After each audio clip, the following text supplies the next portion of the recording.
Okay, तो last lecture में हमने IUPAC नॉमेनक्लेचर किया था, और एक जो था साकेत ने मुझे नॉमेनक्लेचर भेजा था। साकेत, आपको वो साकेत ने भेजा था?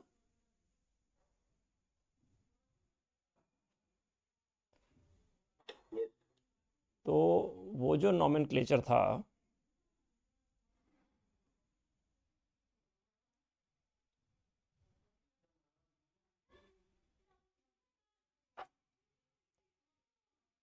इसलिए ये NCERT का ही एक क्वेश्चन है।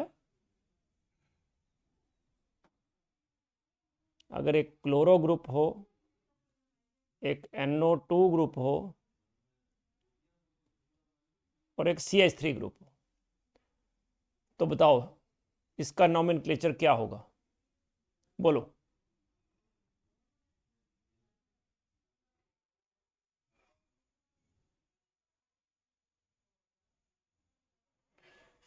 Yes,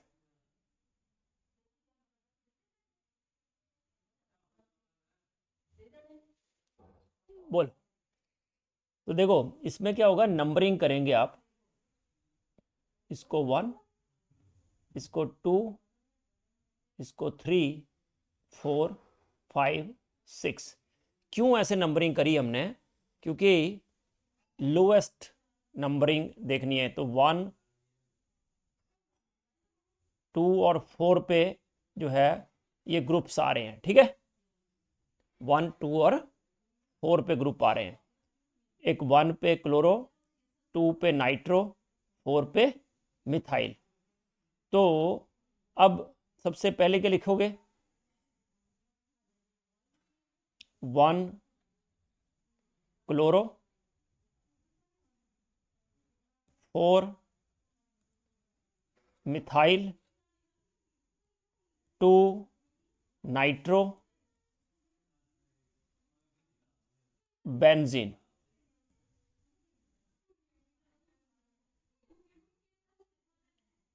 1 chloro, 4 methyl, 2 nitro, benzene.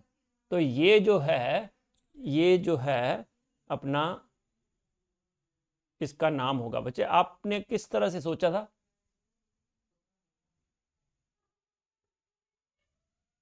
Sir, option में मेटा पैरा भी था, तो अब बेटा, पर उसने IUPAC ने बोला ना, तो ऑर्थो मेटा पैरा जो है वो IUPAC में नहीं आता बच्चे। तो फिर सर वो क्या है? वो कॉमन नेम है। ऑर्थो मेटा पैरा जो है, that is common name. Okay. ठीक। Okay, now next part is reaction mechanism. Reaction mechanism में बोलो, what is bond fission? Breaking of bond. तो कोवलेंट बॉन्ड की जो ब्रेकिंग है उसको हम बोलते हैं bond fission. Breaking of a covalent bond, and there are two types of breaking, means fission. एक homolysis, that is homolytic fission. What is homolytic fission?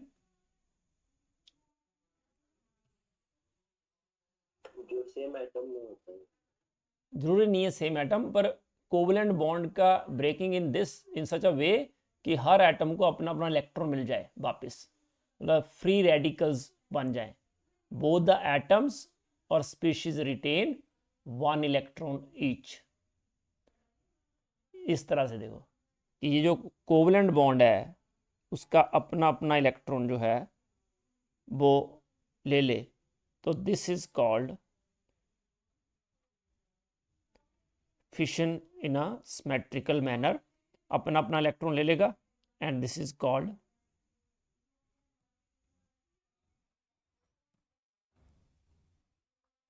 Free radical. ये जनरली हाई एनर्जी चाहिए होती है ब्रेकिंग के लिए। Free radical क्या होते हैं? जिसमें हर एक के पास एक इलेक्ट्रॉन फ्री होता है, at least 1 unpaired electron.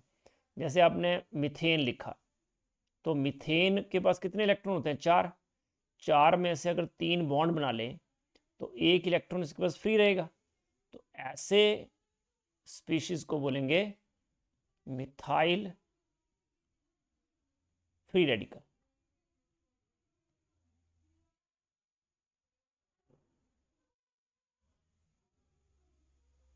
Methyl free radical. तो देखो इस तरह से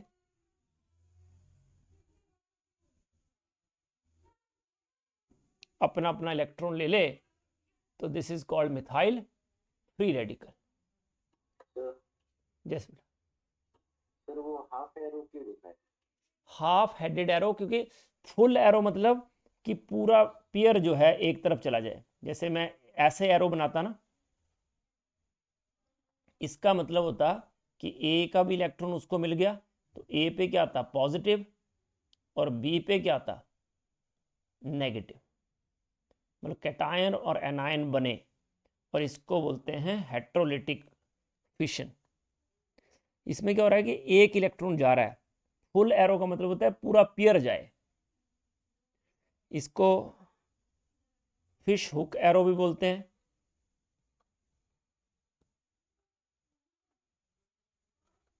हाफ हेडेड एरो भी बोलते हैं। यस।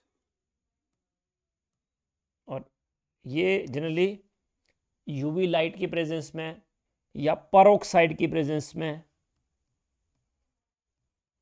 हाई टेम्परेचर पे या लाइट की प्रेजेंस में होता है। ठीक है, तभी ये फिशन होता है।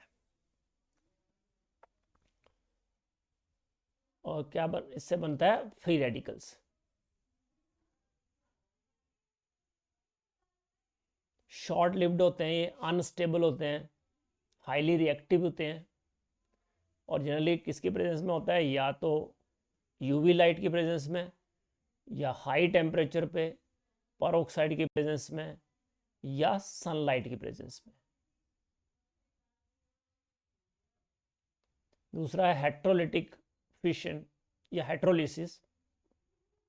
इसमें कोवलेंट बॉन्ड इस तरह से ब्रेक होता है कि एक एटम के पास जो है पूरा it retain a pair of electrons, एक पूरा इलेक्ट्रॉन पेयर एक एटम के पास चला जाता है, उसको बोलते हैं हेट्रोलिटिक फिशन, और अनसिमेट्रिकल मैनर में होता है ये फिशन।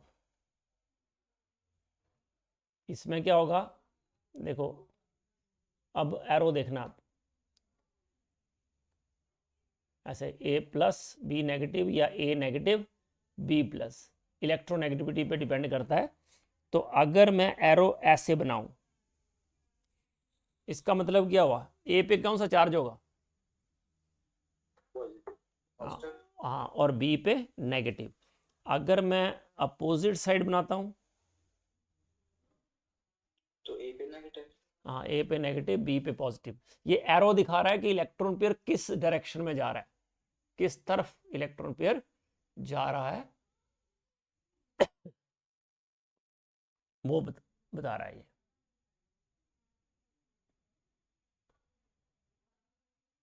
तो इससे क्या बनते हैं, आयंस बनते हैं, कैटायन और एनायन। तो एक होमोलिटिक फिशन है, दूसरा हेट्रोलिटिक फिशन।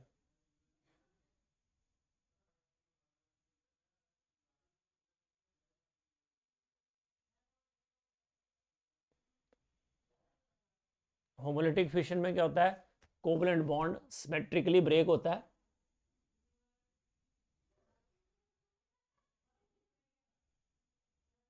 और हेट्रोलिटिक फिशन में जो कोवलेंट बॉन्ड है अनसिमेट्रिकली जो है वो ब्रेक होता है। सर एक बार आप वो बता सकते हो थोड़ा से ये इसका नेम कैसे किया, जैसे मिथाइल फ्री रेडिकल वगैरह?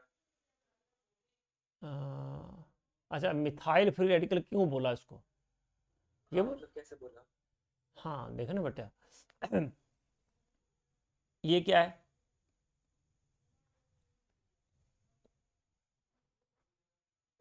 मीथेन। मीथेन में से अगर एक हाइड्रोजन हम माइनस कर दें तो ये जो बचता है that is methyl.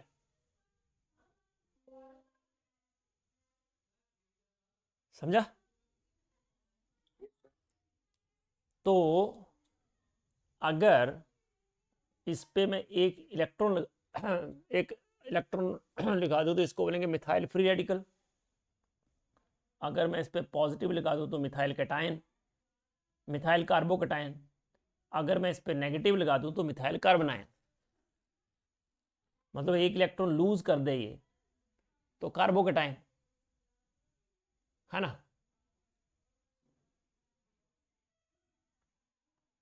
Yes sir. ये है, ठीक है। मतलब फ्री रेडिकल का मतलब कोई चार्ज वगैरह नहीं है उस पे सच? हाँ, ये बोल सकते हैं, कोई चार्ज नहीं है, सिर्फ एक अनपेयर्ड इलेक्ट्रॉन है इसके पास। Yes sir. Okay. और उसने वो इलेक्ट्रॉन लूज कर दिया तो कैटायन बन गया, तो कार्बोकैटायन।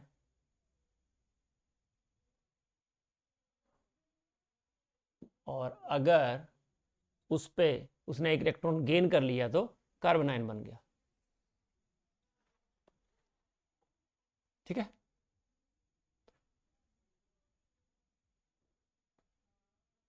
हेटेरोलिटिक फिशन में क्या होता है, जो मोर इलेक्ट्रोनेगेटिव एटम है वो रिटेन करता है इलेक्ट्रॉन पेयर।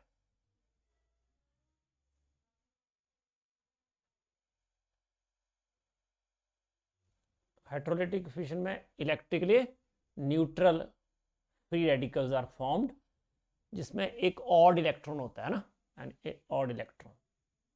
और इसमें हेटेरोलिटिक फिशन में क्या होता है, इलेक्ट्रिकली चार्ज आयंस होते हैं, cations and anions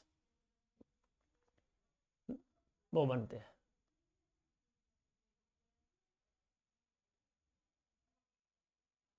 homolytic fission sunlight की प्रेजेंस में होता है, या यूवी लाइट की प्रेजेंस में होता है, या फिर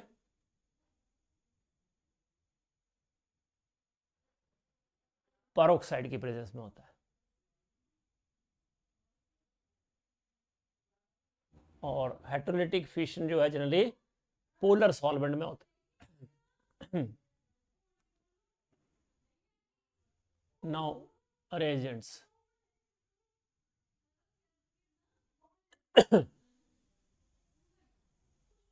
तो पहले इलेक्ट्रोफिलिक रिएजेंट्स। इलेक्ट्रोफिलिक रिएजेंट्स क्या होते हैं, ये इलेक्ट्रोफिलिक का मतलब क्या है, इलेक्ट्रॉन लविंग स्पीशीज, ठीक है।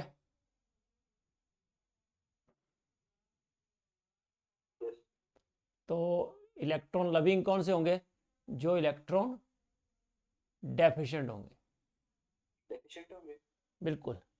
तो they are electron loving species and they are electron deficient species actually. Like carbocation.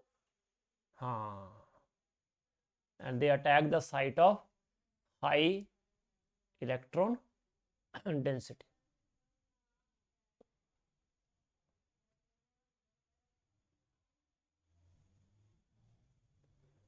और पॉजिटिवली चार्ज हो सकते हैं, न्यूट्रल होंगे तो इलेक्ट्रॉन डेफिशिएंट होंगे।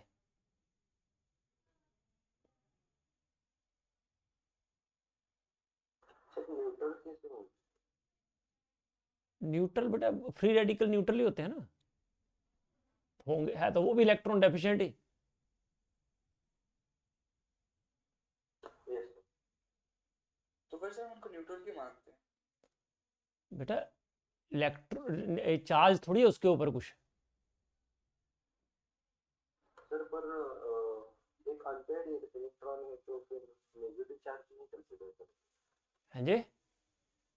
एक अनपेयर्ड इलेक्ट्रॉन है ना फ्री रेडिकल की बात कर। बेटा तो फिर एक मिनट देखो, ये कार्बन है, कार्बन के पास क्या होता है, 2s2 और 2p2, right. This is ground state, ठीक है। अब एक्साइटेड स्टेट में one of the electron from 2s that is excited to 2p। Excite हो गया, 4 अनपेड हो गए। इसके ऊपर कोई चार्ज है क्या? नहीं है ना। अब इसने क्या किया,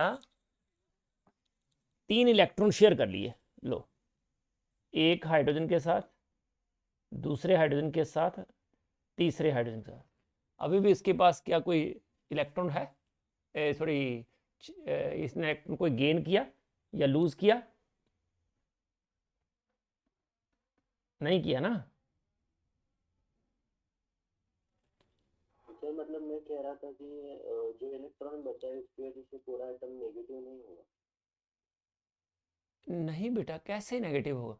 जब तक वो इलेक्ट्रॉन कोई एक्स्ट्रा गेन नहीं करेगा या लूज नहीं करेगा तब तक कैसे आएगा चार्ज?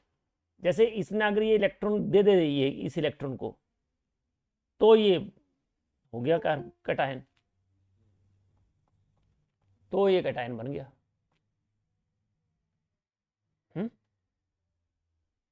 समझे नहीं? हाँ, अनपेड इलेक्ट्रॉन तो न्यूट्रल ही होता है ना बच्चा।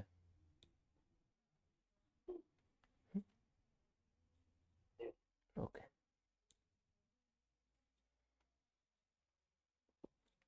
तो इलेक्ट्रोफाइल्स क्या होते हैं? लुईस एसिड्स होते हैं, और वो एक्सेप्ट करते हैं electron pair from the substrate.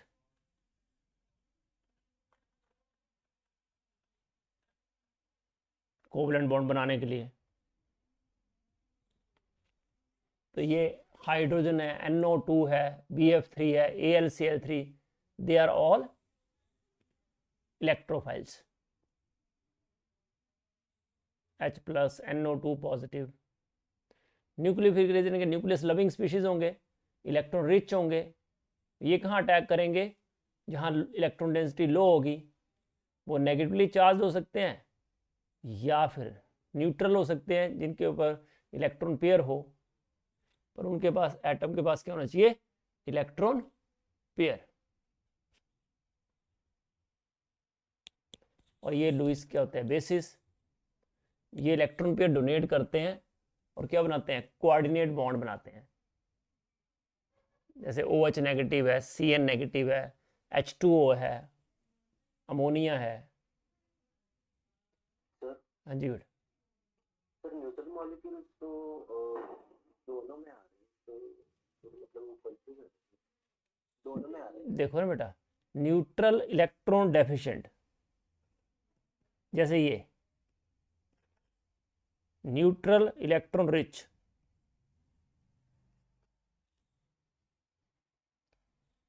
ये इसके पास इलेक्ट्रॉन पेयर है पूरा, ऑक्टेट कंप्लीट है, तो ये न्यूक्लियोफाइल हुआ। इसको, बट इसका ऑक्टेट कंप्लीट नहीं है, इनकम्प्लीट ऑक्टेट है, तो इसको ऑक्टेट कंप्लीट करना है, तो इसको इलेक्ट्रॉन चाहिए फिर।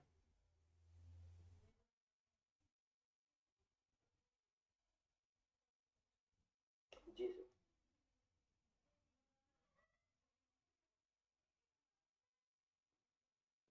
ऐसा है। कार्बोकटायन, कार्बोनियम आयन भी बोलते हैं। इसमें कार्बन क्या होता है? पॉजिटिवली चार्ज,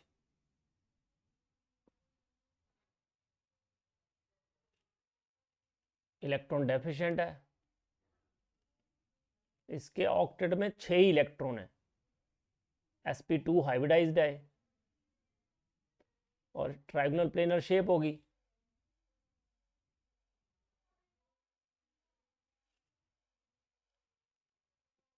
तो स्टेबिलिटी क्या होती है कार्बोनियम आयन की? इस तरह से, जो पॉजिटिवली चार्ज कार्बन है, ये जो मिथाइल ग्रुप्स होते हैं,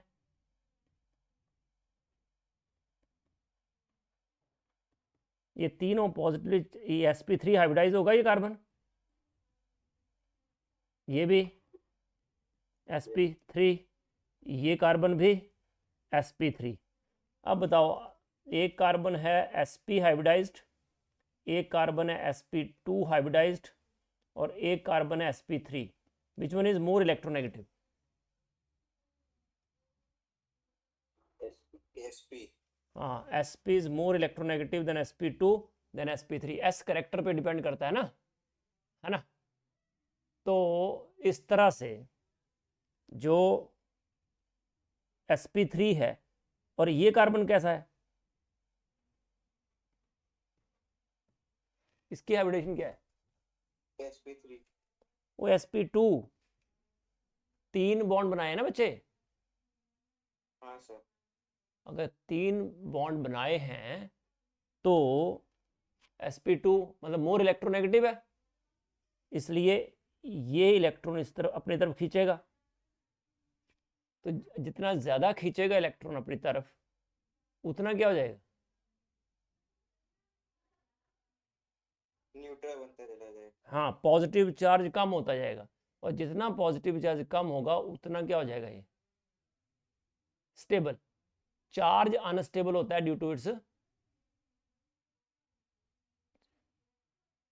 चार्ज। क्यों अनस्टेबल होता है? Due to its charge.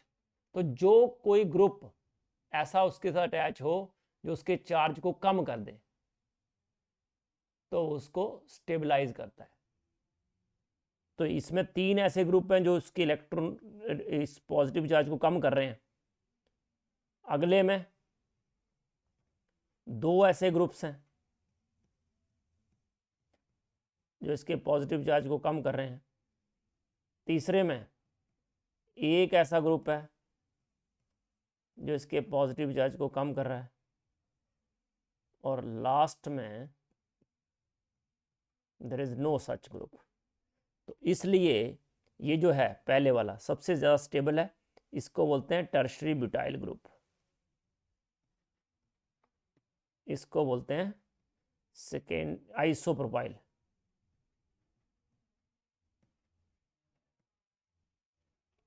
इसको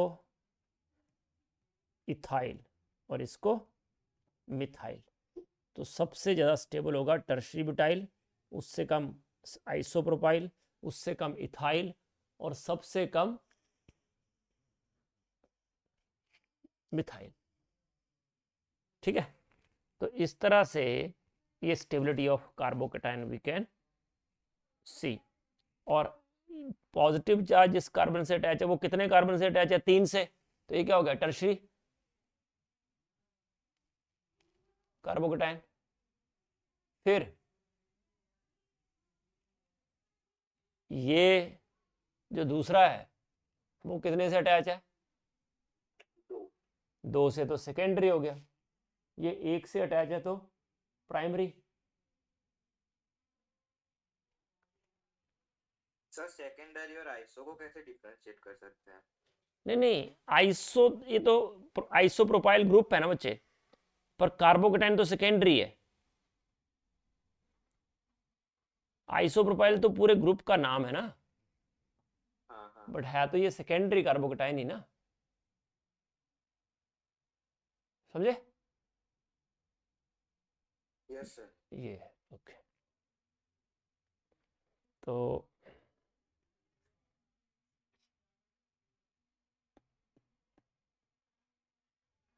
ऑब्वियसली क्योंकि पॉजिटिव चार्ज है तो it can accept electron pair तो फ्रॉम अ न्यूक्लियोफाइल।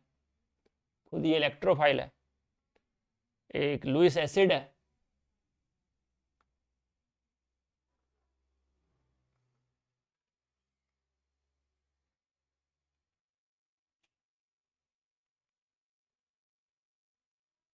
तो टर्शियरी ब्यूटाइल कार्बोकेटायन सबसे ज़्यादा स्टेबल है, और लुईस एसिड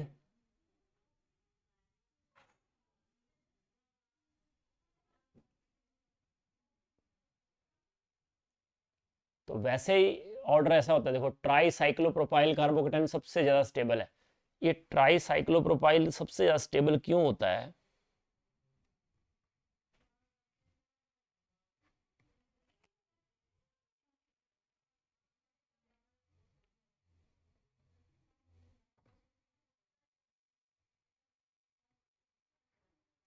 देखो ये ट्राईसाइक्लोप्रोपाइल है, ठीक है।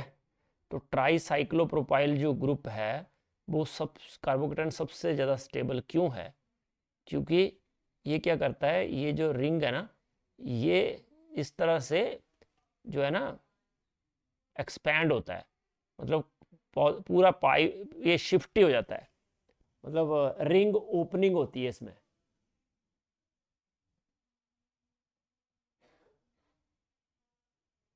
And because of this ring opening जो कार्बोकेटाइन है ये ट्राईसाइक्लोप्रोपाइल, दैट इज मोस्ट स्टेबल।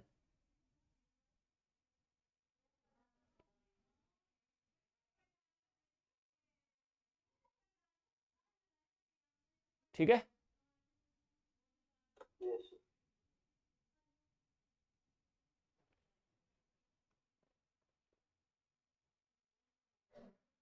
फिर डाईसाइक्लोप्रोपाइल, फिर ट्रोपाइलियम कटायन देख लो, ऐसा होता है कार्बोकेटायन।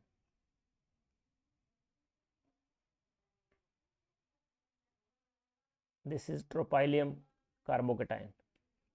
ये स्टेबल क्यों है इन दोनों के बाद? क्योंकि ये एरोमेटिक है। ये एरोमेटिक बताता हूँ मैं आपको। ट्राईफिनाइल कार्बोकेटायन, उसके बाद डाईफिनाइल, फिनाइल, फिर ये है एलाइल, फिर टर्शरी, सेकेंडरी, प्राइमरी, मिथाइल, और लास्ट में ये कार्बोकेटायंस है।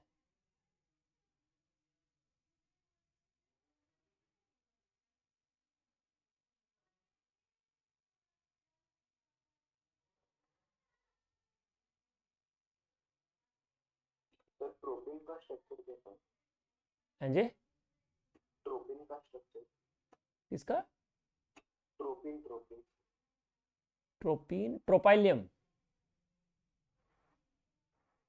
सर वो ये पिछले, हाँ पिछले क्लास में बताया था आपने, मतलब प्रोटीन उसके।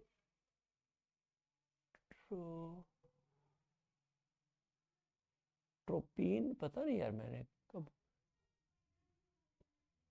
ट्रोपीन बोला था? ट्रोपोलोन। हाँ हाँ प्रोपोलोन। हाँ, ट्रोपोलोन बस इस पे उसका वो बना दो, क्या बोलते हैं, पाइवो। हाँ मतलब कीटोन, कीटोन बना दो इसको। ये जो है ना,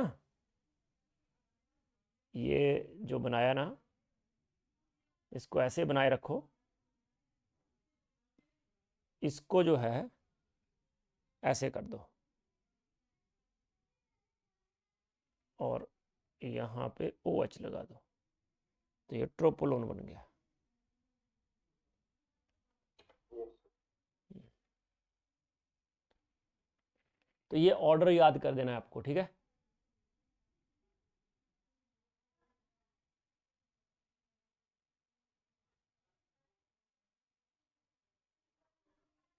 ठीक है, tricyclopropyl carbocation, dicyclopropyl carbocation, then tropylium cation, then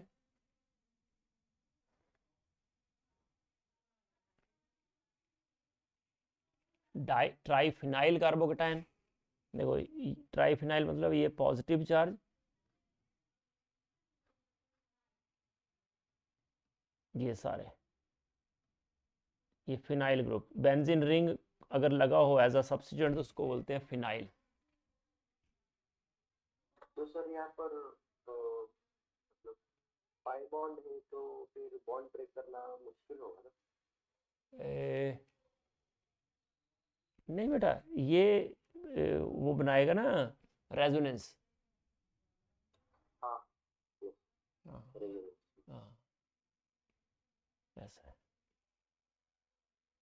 carbanion, carbanion क्या होता है कि कार्बन के ऊपर नेगेटिव चार्ज हो तो उसको कार्बनाइन बोलते हैं। कार्बनाइन में कार्बन एटम नेगेटिवली चार्ज होता है, इलेक्ट्रॉन रिच होता है, आउटर मोस्ट शेल में 8 इलेक्ट्रॉन्स होंगे उसके, sp3 हाइब्रिडाइजेशन होगी, लोन पेयर होगा और इसकी पिरामिडल शेप होगी। और इलेक्ट्रॉन पेयर इसके पास है तो it can donate electron pair to an electrophile, covalent bond बनाएगा। लुईस बेस है ये, देखो मिथाइल कार्बोनाइल, और स्टेबिलिटी ऑर्डर होगा, this one is the stability order. क्योंकि इसमें क्या होगा, ये जो नेगेटिवली चार्ज कार्बन है इसको इलेक्ट्रॉन मिलेंगे मिथाइल से, अगर मिथाइल इसको इलेक्ट्रॉन देंगे तो क्या होगा, बोलो, नेगेटिव चार्ज बढ़ जाएगा कि कम हो जाएगा?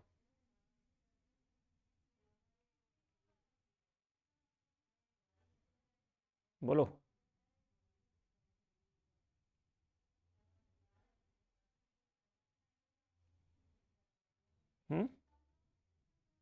सर बढ़ जाएगा।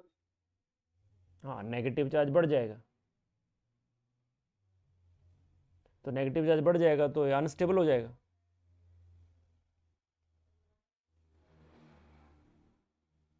ठीक है,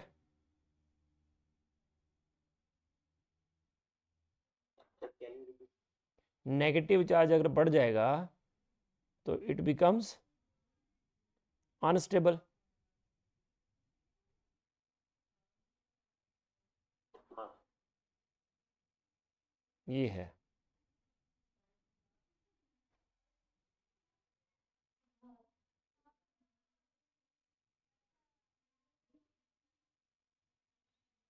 ओके, तो इस तरह से, इसलिए methyl carbonyl is most stable.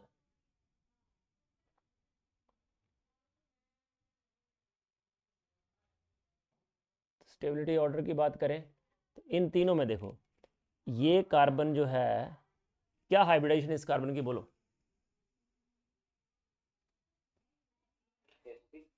Yes, it is sp hybridized, and this one is sp2 sp3. तो negative charge is more stable on more electronegative atom, right?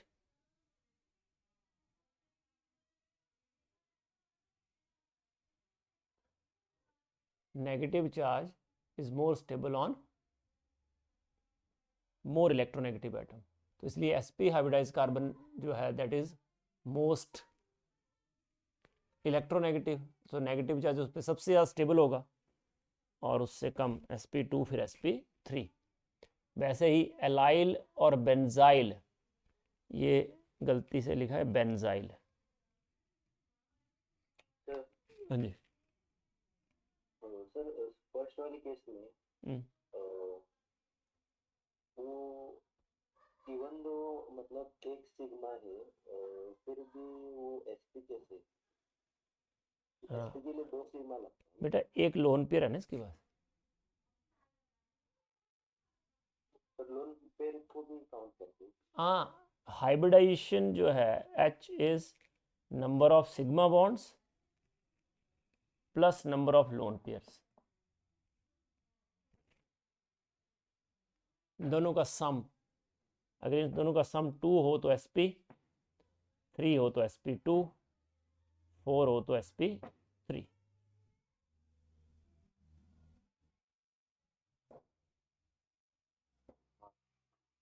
ऐसा एलाइल और बेंजाइल, तो एलाइल में it is CH2 double bond CH CH2,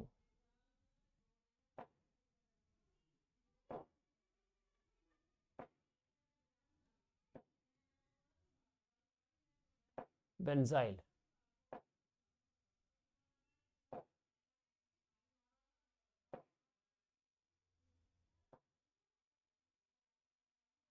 ठीक है,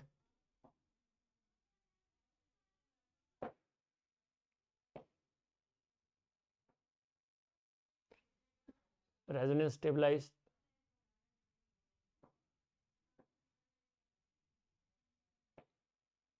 वैसे ही phenyl, जितने ज़्यादा फिनाइल ग्रुप्स होंगे उतना ज़्यादा स्टेबल। अब देखो, NO2 और OCH3। अब देखो ये जो NO2 है ना, अब जो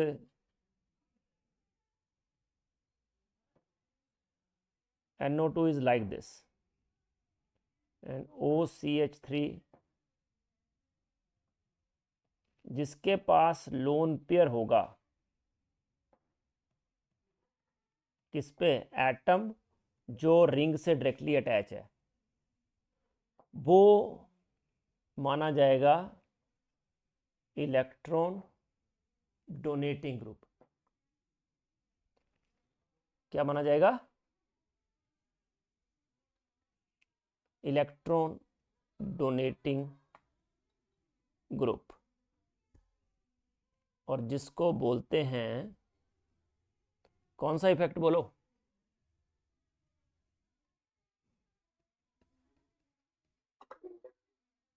नहीं, व्योम बोलो।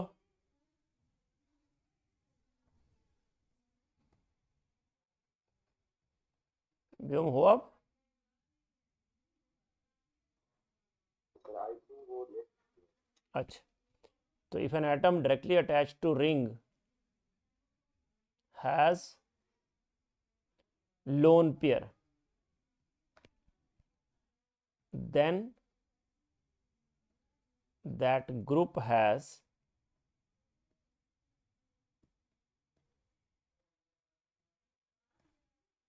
Plus R effect.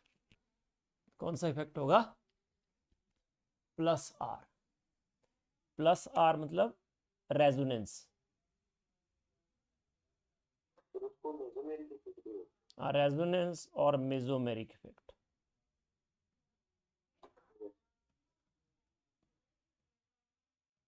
और अगर किसी ग्रुप के पास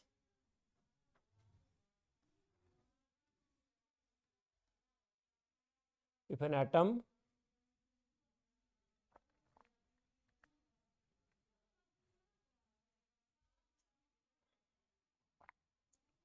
directly attached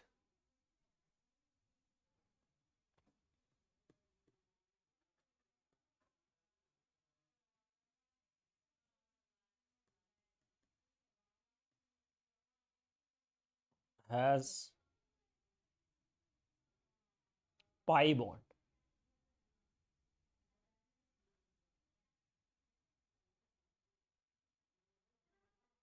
then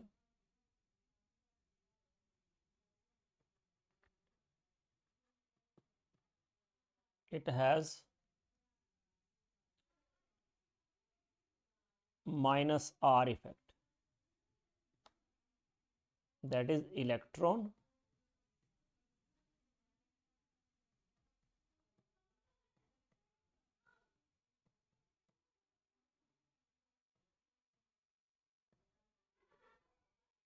withdrawing group।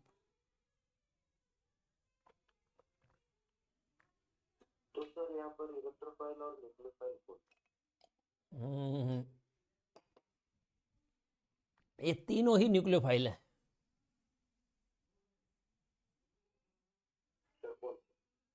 ये तीनों ही नेगेटिव चार्ज हैं तीनों पे, है तो तीनों ही ये बेंजाइल कार्बोनाइन, तो तीनों ही ये न्यूक्लियोफाइल्स हैं।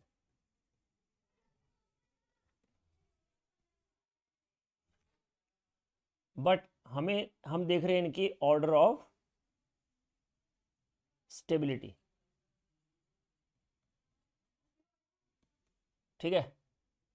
तो ऑर्डर ऑफ स्टेबिलिटी अगर देखनी है आपको, तो आपको देखना पड़ेगा अगर इलेक्ट्रॉन विड्रॉइंग ग्रुप है, अगर उसके साथ इलेक्ट्रॉन विड्रॉइंग ग्रुप लगा है रिंग के साथ, तो बताओ वो इलेक्ट्रॉन डेंसिटी बढ़ाएगा या कम करेगा, कम करेगा। तो स्टेबिलिटी बढ़ाएगा, इसका मतलब ये सबसे ज़्यादा स्टेबल होगा, है ना। तो सबसे ज़्यादा स्टेबल तो पहले वाला होना चाहिए, ये ऑर्डर उल्टा लिखा है, ये सबसे ज़्यादा स्टेबल, और ये इलेक्ट्रॉन रिलीजिंग ग्रुप है, तो स्टेबिलिटी क्या कर देगा, नेगेटिव चार्ज को बढ़ा देगा, तो स्टेबिलिटी क्या कर देगा, कम। तो ये ऑर्डर ऑफ स्टेबिलिटी ये होगी, ठीक है। Yes.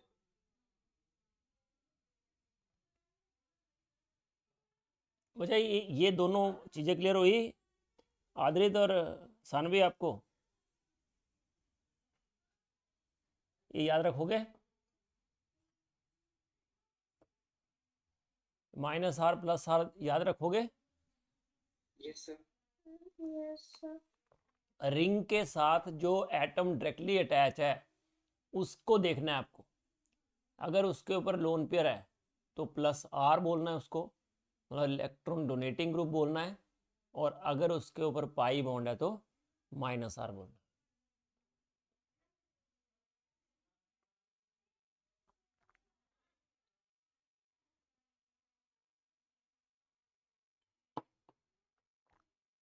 Now carbon free radical, ऐसा स्पीशीज जिसके जो ट्राइवेलेंट कार्बन एटम हो, जिसके ऊपर कोई चार्ज ना हो, ऑड इलेक्ट्रॉन हो, अनपेड इलेक्ट्रॉन हो, उसको फ्री रेडिकल बोलते हैं।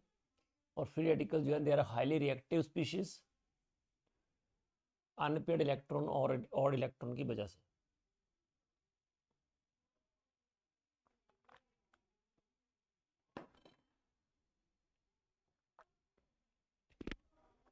इलेक्ट्रॉन डेफिशिएंट स्पीशीज हैं, और कौन से हैं? न्यूट्रल इलेक्ट्रोफाइल्स हैं ये।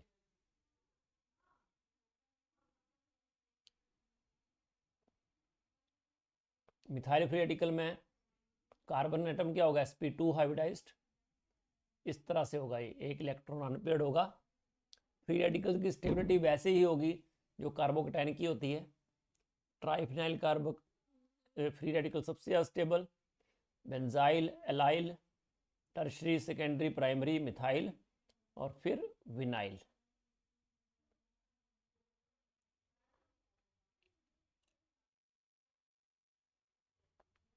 कार्बीन्स, ये वैसे तो एनसीईआरटी कवर नहीं करती है, पर एल्कोहल फिनोल ईथर चैप्टर है हमारा, उसमें 12th में, उसमें वो रेमंड अमीन रिएक्शन में बनता है कार्बीन। तो कार्बीन क्या है? इसमें 2 नॉन बॉन्डिंग इलेक्ट्रॉन होते हैं, या तो वो पेयर्ड होंगे या अनपेयर्ड। तो सिंगलेट कार्बीन में वो पेयर्ड होते हैं, उनके प्लेनर और एंगुलर होते हैं। ट्रिपलेट कार्बन में जो 2 नॉन बॉन्डिंग इलेक्ट्रॉन पेयर हैं वो डिफरेंट ऑर्बिटल में होते हैं, और वो बाई रेडिकल होते हैं, बाई फ्री रेडिकल होते हैं। और ट्रिपलेट कार्बन जो है वो sp हाइब्रिडाइज होता है, और उसकी शेप क्या होती है? एंगुलर। इस तरह से देखो, ये कार्बन है, ग्राउंड स्टेट में देखोगे तो इस तरह से होती है, 2s2 2p2। तो अगर ये बात करें हम, एक इलेक्ट्रॉन पेयर, एक्चुअली क्या होता है, स्पिन मल्टीप्लिसिटी आपने पढ़ी होगी किस चैप्टर में? Very good. क्या होती है स्पिन मल्टीप्लिसिटी? अपोजिट स्पिन के इलेक्ट्रॉन। हाँ, बट इसको निकालते कैसे हैं? How do we calculate spin multiplicity?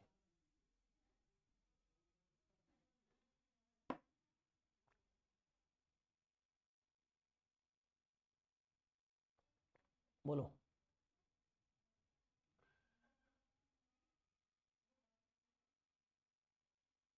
इसके लिए फॉर्मूला होता है 2s+1। Hund's rule of maximum multiplicity वाला पढ़ा होगा आपने।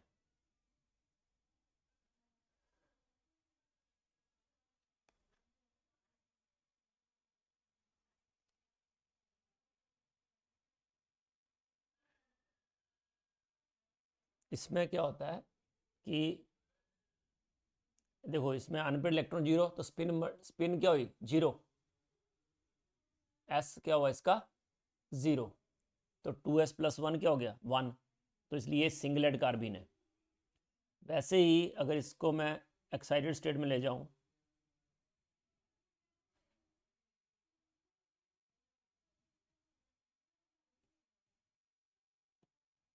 इस तरह से।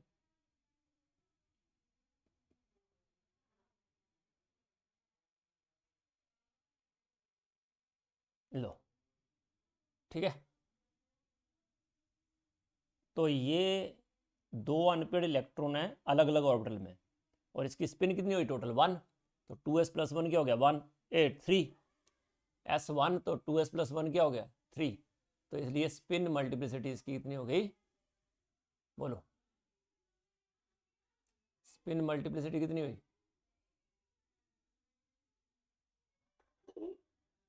3 हुई, है ना। तो इसको इसलिए बोलते हैं ट्रिपलेट कार्बिन। और ट्रिपलेट कार्बिन इसलिए ज़्यादा, हाँ बोलो बोलो। इसमें s क्या है 2s1 में? Total spin, yes sir। है ना। तो टोटल स्पिन जो है वो देखो ना, हाफ प्लस हाफ 1 हो गई ना। तो 2s+1 क्या हो गया 1, 2s+1 क्या हो गया 3, सॉरी, है ना।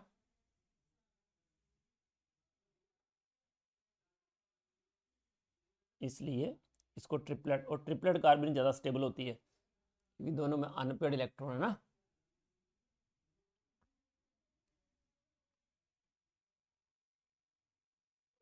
अनपेड इलेक्ट्रॉन की वजह से जो रिपल्शन है कम हो जाएगी, इंटर इलेक्ट्रॉन रिपल्शन, ठीक है।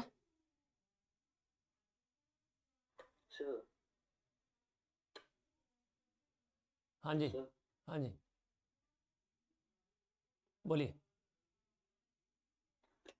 सर कार्बन के मतलब फर्स्ट ऑर्बिटल में दो मतलब एक पेड ऐसे मतलब एक पैरेलल और एंटी पैरेलल ऐसे इलेक्ट्रॉन थे ना। हाँ तो फिर सर एक का प्लस हाफ और दूसरे का माइनस हाफ मतलब ओवरऑल स्पिन टोटल स्पिन 0। हाँ, 0 होगी तो 2s+1 कितना हुआ 1 हुआ ना। अच्छा हाँ यस इसलिए उसको सिंगलेट कार्बन बोलते हैं, है ना। Yes.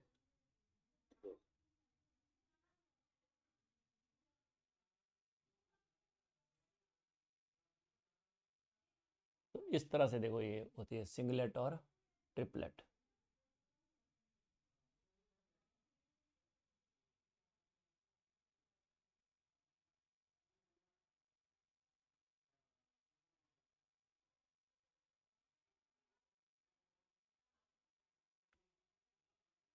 The triplet carbon is relatively more stable than singlet.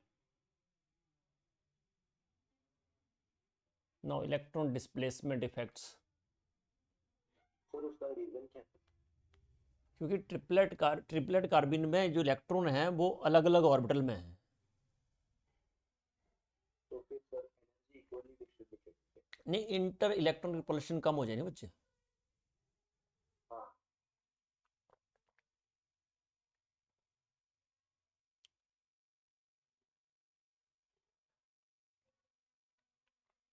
Hmm? Yes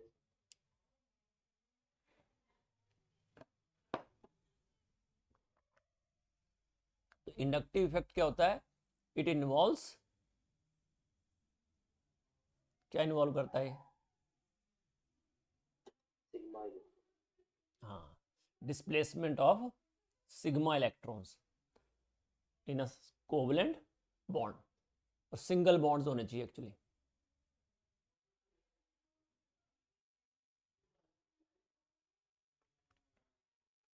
और ये एक परमानेंट इफेक्ट है।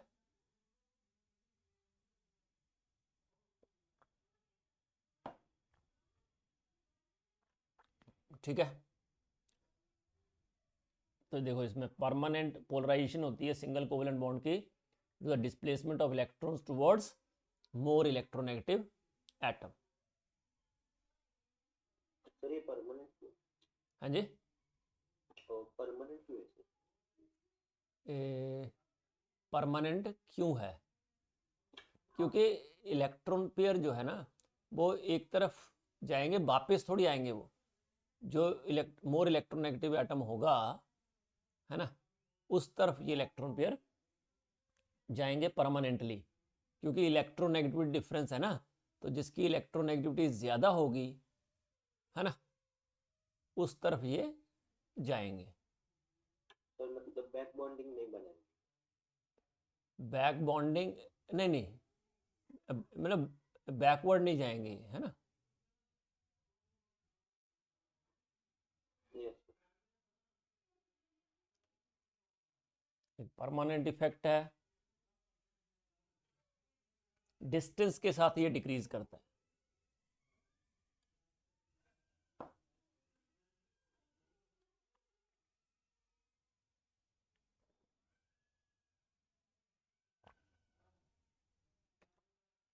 ठीक है,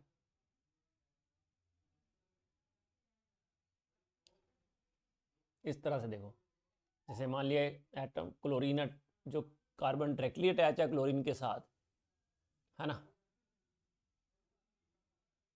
वो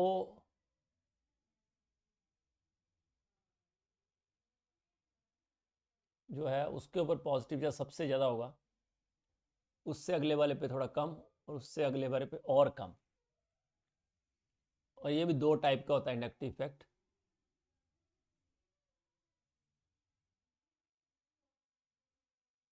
प्लस आई मतलब इलेक्ट्रॉन रिलीजिंग ग्रुप होते हैं, जैसे देखो ये है अल्काइल ग्रुप, सारे ही इलेक्ट्रॉन रिलीजिंग होते हैं। माइनस आई इफेक्ट मतलब इलेक्ट्रॉन विड्रॉइंग ग्रुप्स, जैसे ये सारे जो हैं they show minus I effect.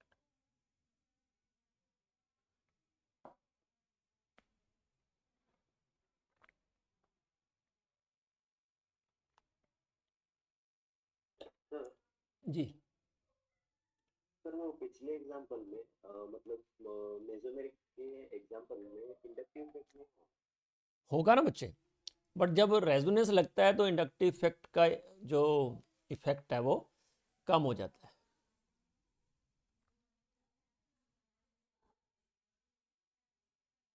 मतलब मेसोमेरिक इफेक्ट डोमिनेट करता है क्या? हाँ, यस।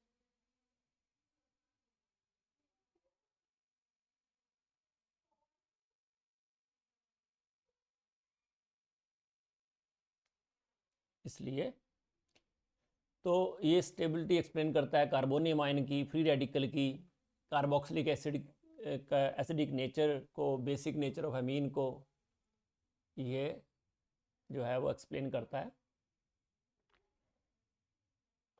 प्लस आई इफेक्ट का ये ऑर्डर है देखो, और ये माइनस आई इफेक्ट का ऑर्डर, तो ये आपको याद रखना है, ठीक है।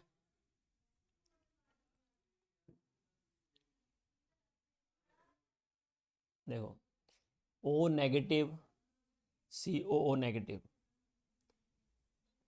ये दोनों का प्लस इफेक्ट जो है वो सबसे ज़्यादा है। फिर ट्राई 3 मिथाइल ग्रुप लगे हों, मतलब टर्शी ब्यूटाइल ग्रुप, फिर आइसोप्रोपाइल ग्रुप, फिर propyl group, ethyl group, methyl group, है ना। ये अलग है, देखो ये पूरा ऊपर वाला पार्ट हो गया ये NR नेगेटिव और OR नेगेटिव, मतलब N पे नेगेटिव हो, O पे नेगेटिव हो, तो N नेगेटिव वाला जो है that is has more plus I effect than O negative. और अगर ये Se सल्फर ऑक्सीजन इन पे नेगेटिव चार्ज हो तो Sc नेगेटिव सबसे ज़्यादा, फिर S नेगेटिव, फिर O negative. Minus I effect तो NH3 NO2 CN SO3H CHO CO COH COCl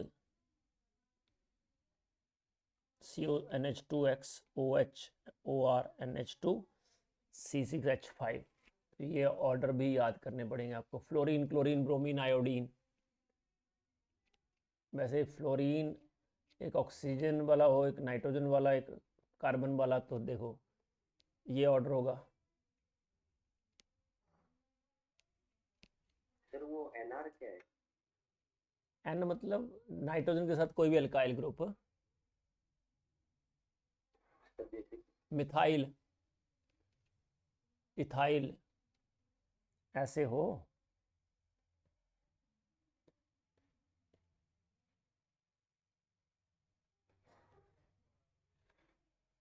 ठीक है। Yes. इलेक्ट्रोमैरिक इफेक्ट, तो electromeric explain the displacement of electrons in a multiple bond, double और triple bond में। तो it is complete transfer of a pair of electrons towards one of the atom in the presence of attacking reagent, उसको बोलते हैं electromeric effect.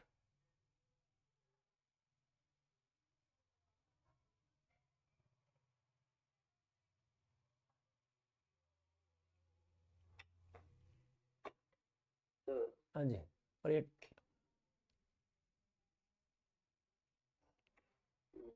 तो फिर sir inductive effect electromagnetic effect होगा।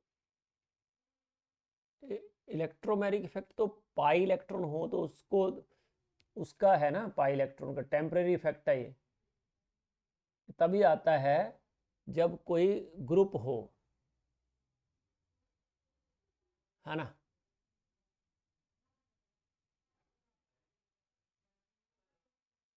समझे,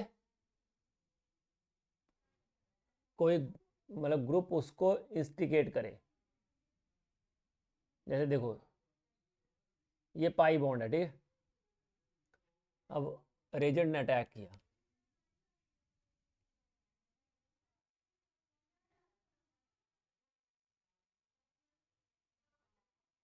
रेजेंट ने अटैक किया, पाई इलेक्ट्रॉन एक तरफ शिफ्ट हो गया, ठीक है।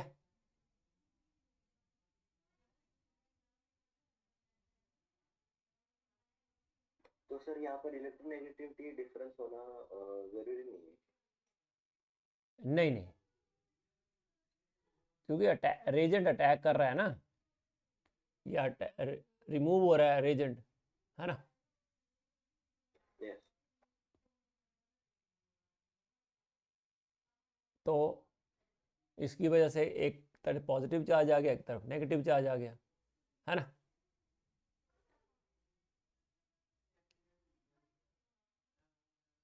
तो देखो इंडक्टिव इफेक्ट परमानेंट है और इलेक्ट्रोमैग्नेटिक इफेक्ट क्या है, टेम्परेरी। अगर अटैकिंग एजेंट को हम विड्रॉ कर लें तो ओरिजिनल सिचुएशन रिस्टोर हो जाएगी, है ना। और एक कब होता है, due to the presence of electronegative atom, inductive effect. और वो होता है due to the approach of attacking reagent. तो इंडक्टिव इफेक्ट जो है उसमें क्या होता है, इलेक्ट्रॉन मोबिलिटी होती है इलेक्ट्रॉन पेयर की।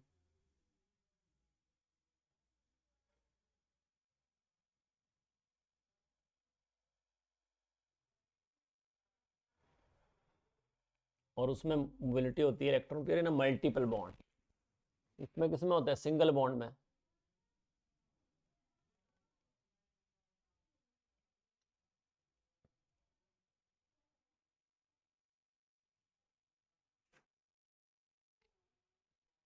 एक में सिग्मा बॉन्ड की मोबिलिटी हुई, एक में पाई बॉन्ड की।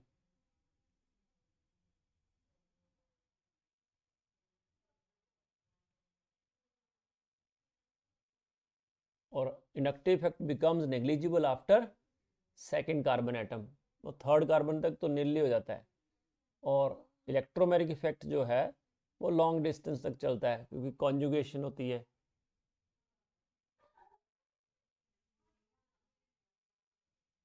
सर कॉन्जुगेशन मतलब पाई बॉन्ड, सिग्मा बॉन्ड और पाई बॉन्ड जो हैं वो एक आते हैं ना, मतलब ऐसे।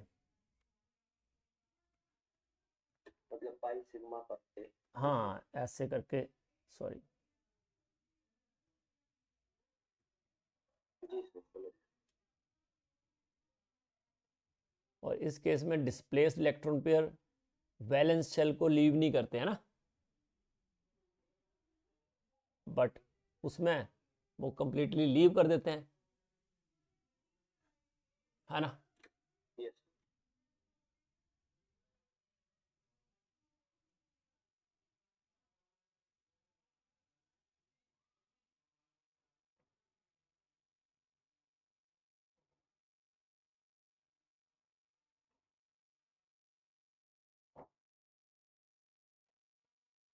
इसमें पार्शियल ट्रांसफर होती है सिग्मा इलेक्ट्रॉन्स की, है ना।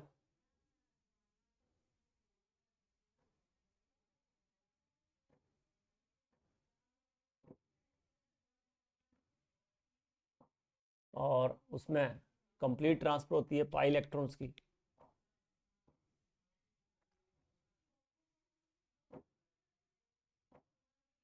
इसमें पार्शियल चार्ज डेवलप होते हैं, पार्शियल पॉजिटिव पार्शियल नेगेटिव, है ना। और कोई आयन फॉर्मेशन नहीं होती। बट इलेक्ट्रोमेरिक में क्या होता है, कंप्लीट चार्ज जो है डेवलप होते हैं एटम्स पे, ये फॉर्मेशन होती है ना। Yes.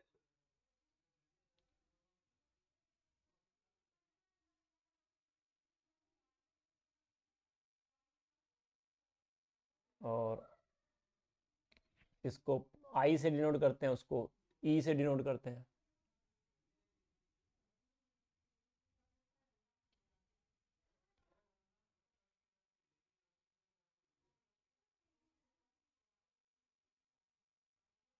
तो होमोलैटिक फिशन किस तरह से होता है बोलो।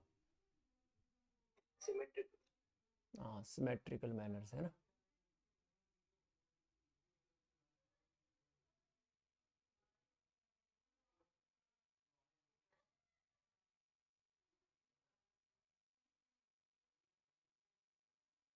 कार्बोकेटायन में कार्बन की क्या हाइब्रिडेशन होती है। sp3.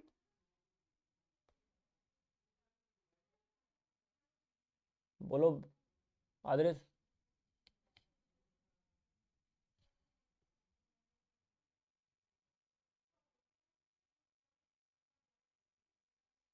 सर मुझे क्वेश्चन दिख नहीं रहा है बट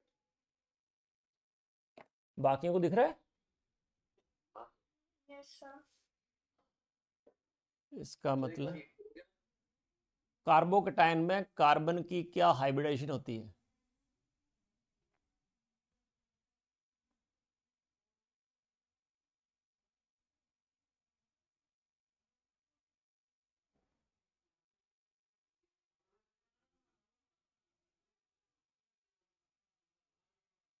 हम्म,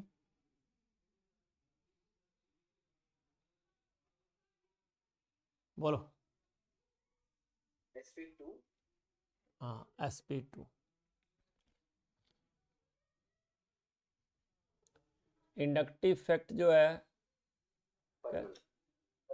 परमानेंट इफेक्ट है। बोलो कौन सा इलेक्ट्रोफाइल है इसमें। Sir BF3। Very good, so it is BF3। Sir, bracket electron की है bracket orbital की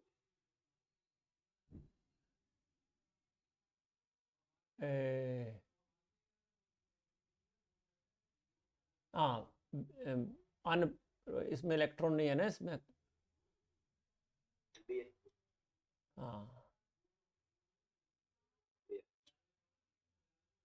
nucleophiles are sir Lewis bases. Yes Lewis basis.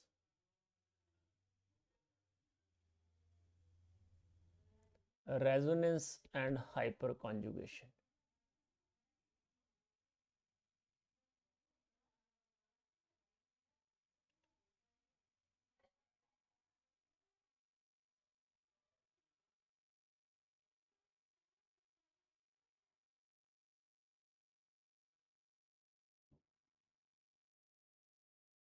तो रेजोनेंस क्या है,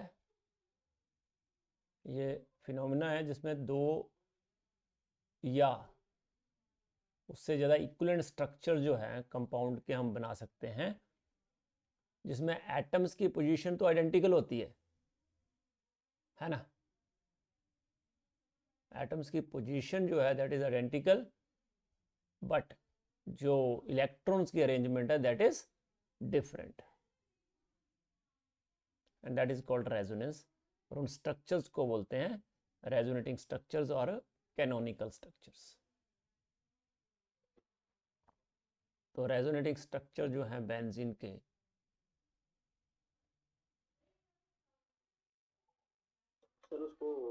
कैनोनिकल क्यों बोलते हैं? कैनोनिकल क्यों बोलते हैं, मुझे लग रहा है ये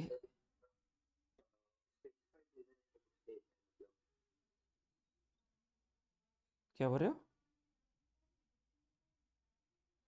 मतलब उसका कुछ रीजन है क्या, मतलब ऐसे ही कन्वेंशन के लिए? यार मुझे लगता है कि नाम होगा,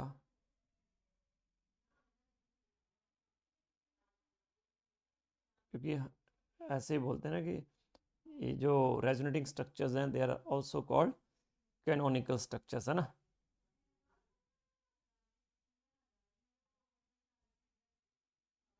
क्योंकि कैनोनिकल का जो मीनिंग होता है ना दैट इज कि स्टैंडर्ड फॉर्म, तो उसमें जितनी भी फॉर्म्स हैं, है ना, उनकी वजह से उनको कैनोनिकल वर्ड देते हैं, क्योंकि सारे जो उसके फॉर्म्स होती हैं, है ना, जितनी भी स्टैंडर्ड पॉसिबल फॉर्म्स हैं एज पर रूल, है ना, केमिकल बॉन्डिंग के रूल अप्लाई होते हैं ना, इसलिए उनको कैनोनिकल स्ट्रक्चर्स बोलते हैं हम।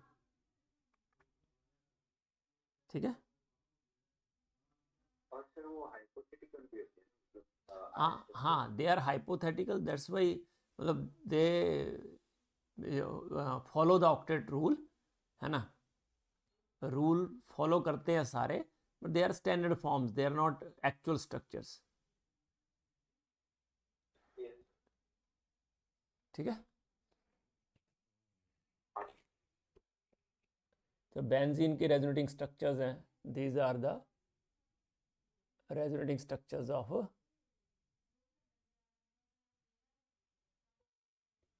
बेंजीन। तो जैसे मैंने बोला था, अब OH का बोलो कौन सा इफेक्ट होगा, प्लस आर या माइनस आर? हाँ प्लस आर, क्योंकि जो एटम रिंग के साथ डायरेक्टली अटैच है ना, वो जो है, इलेक्ट्रॉन डोनेट। हाँ, तो देखो इस तरह से, देखो लोन पेयर गया, क्या बनाया, पाई बॉन्ड, है ना, और फिर पाई बॉन्ड जो है उसने बनाया लोन पेयर, तो स्ट्रक्चर बन गया ऐसा। लोन पेयर, एक लोन पेयर ही कंजुगेशन में होता है, नॉट बोथ, दो लोन पेयर है ऑक्सीजन के ऊपर, बट कॉन्जुगेशन में एक को ही माना जाएगा। ठीक है। तो देखो OH का लोन पेयर, O का लोन पेयर जो है वो पाई बॉन्ड बना, और पाई बॉन्ड लोन पेयर बना, फिर lone pair pi bond lone pair, फिर pi bond lone pair pi bond. इस तरह से जो है we will have these structures. तो देख लो इस तरह से ये बनता है फॉर्मेशन।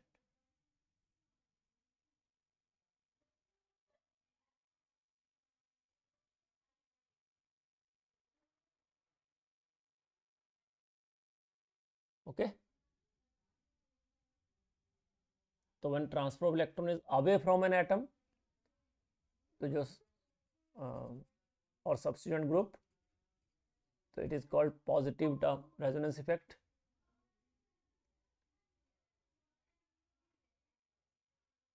और देखो ये इसके रिस्पेक्ट में क्या है, ऑर्थो पहली दो, अगली दो मेटा, और लास्ट वाला पैरा। तो इसका मतलब कि प्लस आर कहाँ हुआ बताओ, इलेक्ट्रॉन डोनेट कहाँ हुए, ऑर्थो पे, मेटा पे, कि पैरा पे? ऑर्थो और पैरा पे। देखो पहले ऑर्थो पे गया, फिर पैरा पे, फिर ऑर्थो पे, तो रेजोनेंस जो है वो ऑर्थो और पैरा पे ही होती है, याद रखना। तो इलेक्ट्रॉन डेंसिटी कहाँ बढ़ेगी, ऑर्थो और पैरा पे। इसलिए जो इलेक्ट्रोफाइल है, मतलब पॉजिटिव चार्ज स्पीशीज हैं, वो अटैक करेंगे ऑर्थो और पैरा पोजिशंस पे। when substituent और on benzene is electron donating group। तो जैसे NH2 है, OH है, NHR है, NHCO CH3 है, इस सब में इवन आर मतलब अल्काइल ग्रुप CH3 CH2CH3 ये भी प्लस आर इफेक्ट शो करते हैं। नाउ माइनस आर अभी बताएगा कि एटम जो रिंग से डायरेक्टली अटैच हो उसके ऊपर क्या हो, पाई बॉन्ड। तो जैसे नाइट्रोबेंजीन है, देखो लोन पेयर गया ऑक्सीजन के पास, पाई बॉन्ड, और अगला पाई बॉन्ड शिफ्ट हुआ तो ये पॉजिटिव चार्ज आ गया। फिर next shifting again positive, again positive,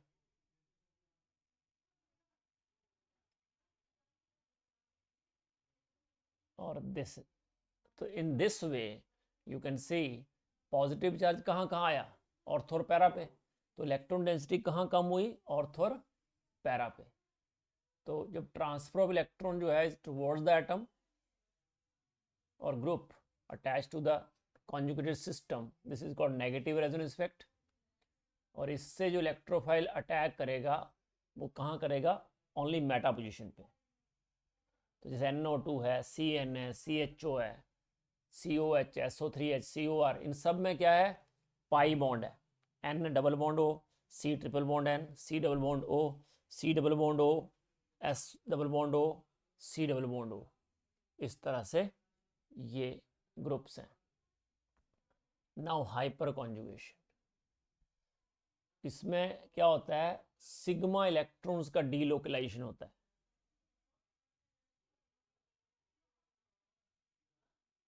ठीक है,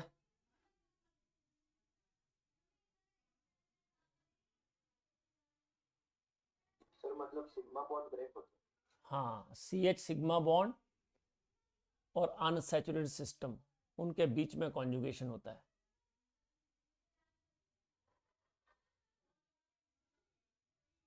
तो देखो, delocalization of sigma electrons of alpha CH bond towards unsaturation, this is called hyperconjugation. देखो ये पॉजिटिव चार्ज है कार्बन पे, और उससे नेक्स्ट कार्बन का H जो है, तो इथाइल कार्बोकेटाइन में देखो ये पॉजिटिव चार्ज कार्बन के नेक्स्ट कार्बन को अल्फा कार्बन बोलते हैं, और उससे अटैच हाइड्रोजन को अल्फा हाइड्रोजन्स। तो ये अल्फा हाइड्रोजन जो हैं ये जो है शिफ्ट हुआ, H पे क्या आ गया, पॉजिटिव चार्ज।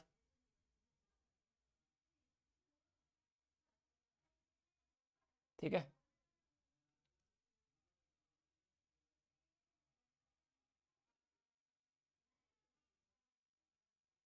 तो इस तरह से कितने H हैं, 3, तो 3 हाइपर कॉन्जुगेटेड स्ट्रक्चर बनेंगे।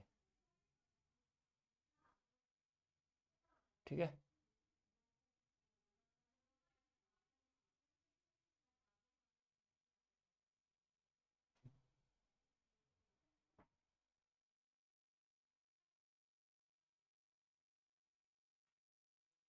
इससे स्टेबिलिटी ऑफ कार्बोकेटाइन एक्सप्लेन कर सकते हैं, फ्री रेडिकल की स्टेबिलिटी एक्सप्लेन कर सकते हैं।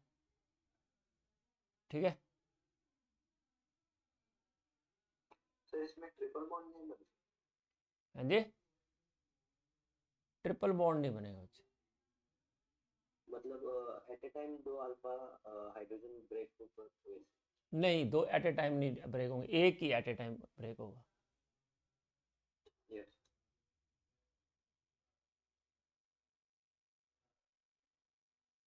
तो delocalisation of electrons due to overlap between p orbital और sigma bond, that is called hyperconjugation.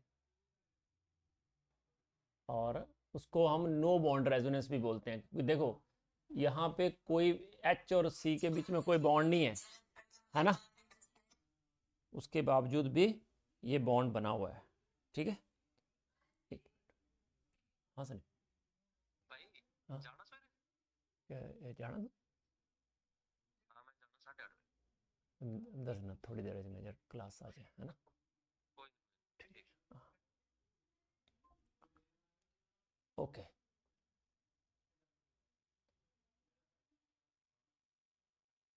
तो इसलिए इसको नो बॉन्ड रेजोनेंस भी बोलते हैं। इलेक्ट्रॉन डोनेटिंग ग्रुप कौन सा इनमें से बताओ,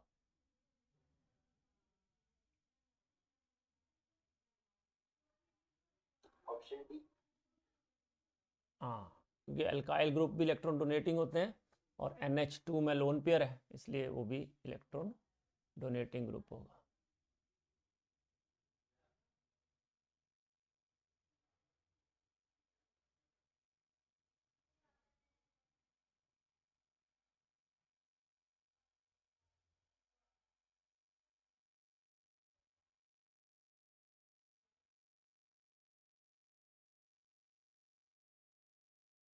ठीक है,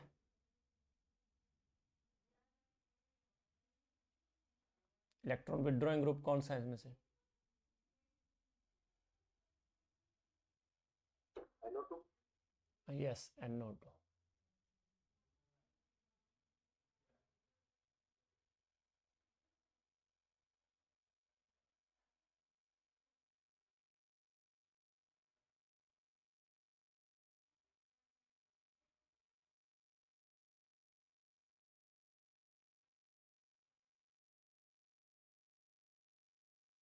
इन electrophilic substitution reaction of nitrobenzene कहाँ अटैक करेगा इलेक्ट्रोफाइल, बोलो?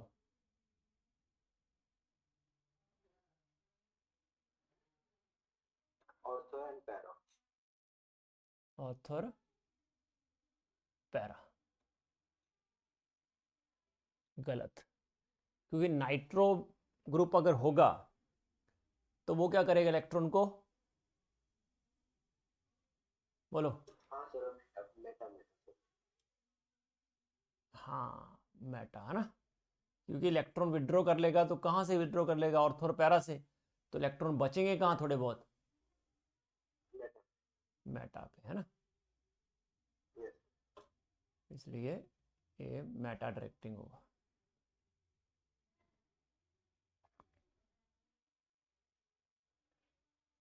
ये कर लिया हमने इलेक्ट्रोफिलिक रेजेंट्स, न्यूक्लियोफिलिक रेजेंट्स, ये criteria for purity of organic compounds, ये हम नेक्स्ट क्लास में करते हैं, इतना आप लोग कर लेना, ठीक है? Okay, yes sir. ठीक है बच्चे।